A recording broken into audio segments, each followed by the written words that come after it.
अजमेर में आगरा गेट के street vendor के खिलाफ कार्रवाई पर यातायात ने अहम फैसला सुनाया है। वेंडर संदीप मेहरा की याचिका पर सुनवाई करते हुए न्यायाधीश मनमोहन चंदेल की अदालत ने राज्य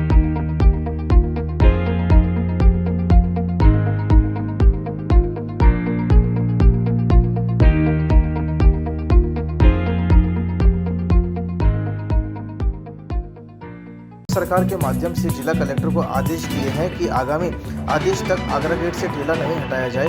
इस फैसले में स्ट्रीट वेंडर को बड़ी राहत मिली है। मामले की पैरवी अधिवक्ता विवेक पाराशर द्वारा की गई। कोर्ट के इस आदेश के बाद प्रशासनिक कार्रवाई पर फिलहाल रोक लगा दी गई है। दब न जाए गरीब की आवाज़ जमाने में, अदालत ही सहारा है उसे हक दिलाने में। ये बात बिल्कुल इस मामले के अंदर लागू होती है, जहाँ अदालत ने जो है आगरा गेट के एक स्ट्रीट वेंडर जो फल फ्रूट का ठेला लगाता है आगरा गेट सब्जी मंडी के बाहर, जिसने स्ट्रीट वेंडर का लाइसेंस ले रखा है, बिजली का कनेक्शन ले रखा है, सफाई शुल्क नियमित रूप से जमा कराता है, परंतु नगर निगम की हठधर्मिता, तानाशाहीपूर्ण रवैये के कारण राजनीतिक द्वेषतावंश जो संदीप मेहरा का जो फ्रूट का ठेला उसे हटाने का प्रयास किया गया। उसे धमकी दी गई कि यदि उसने ठेला नहीं हटाया तो उसका सामान जब्त कर लेंगे, जिस पर उसने मनमोहन चंदेल जी की अदालत की शरण ली।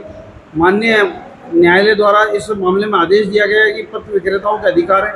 स्ट्रीट वेंडर एक्ट का हवाला देते हुए न्यायालय ने माना कि प्रार्थी को गलत तरीके से पिक एंड चूज के आधार पर हटाए जाने का प्रयास किया जा रहा है, जिस पर अदालत ने आदेश पारित करते हुए आनासागर चौपाटी का जिस तरह से मामला हुआ था, उसके स्ट्रीट वेंडरों का मामला हुआ था, उस तरह से अब आगरा गेट के स्ट्रीट वेंडर को भी अदालत द्वारा न्याय प्रदान किया गया है और उसे आगामी आदेश तक नहीं हटाए जाने के आदेश पारित किए गए और नगर निगम और सरकार को पाबंद किया गया है कि इसके व्यापार व्यवसाय में किसी प्रकार का व्यवधान उत्पन्न नहीं करें। ठेला चालक जो है लक्ष्मी मोहल्ला अजमेर निवासी संदीप मेहरा है, जो फल फ्रूट का ठेला अपने पिताजी और दादाजी के समय से लगा रहा है। ऐसे में उसकी आजीविका पर जो संकट आ गया था, उससे अब उसको राहत मिली है। वो अपने बीवी बच्चों को और घर परिवार का लालन पालन कर पाए। क्या आप नहीं चाहेंगे कि आपने जेईई और नीट के क्वेश्चंस इसी तेजी से सॉल्व करें? मोशन अजमेर में हम उन्हीं कोटा के फैकल्टीज को लेकर आए हैं जो आप जैसे ही हजारों बच्चों का जेईई और नीट क्लियर करवा चुके हैं। तो अभी रजिस्टर करें मोशन अजमेर, क्योंकि मोशन है तो भरोसा है। गाड़ी को पेट्रोल चाहिए और सर्विस पर चाहिए सेविंग्स, तो आइए श्रीनगर रोड के रिलायंस पेट्रोल पंप अजमेर पर, और जैसे ही आप करवाते हैं टैंक फुल, अजमेर ऑटो और अजमेर होंडा देते हैं आपके पेड सर्विस के लेबर चार्जेस पर 15% special discount. Offer valid for limited time.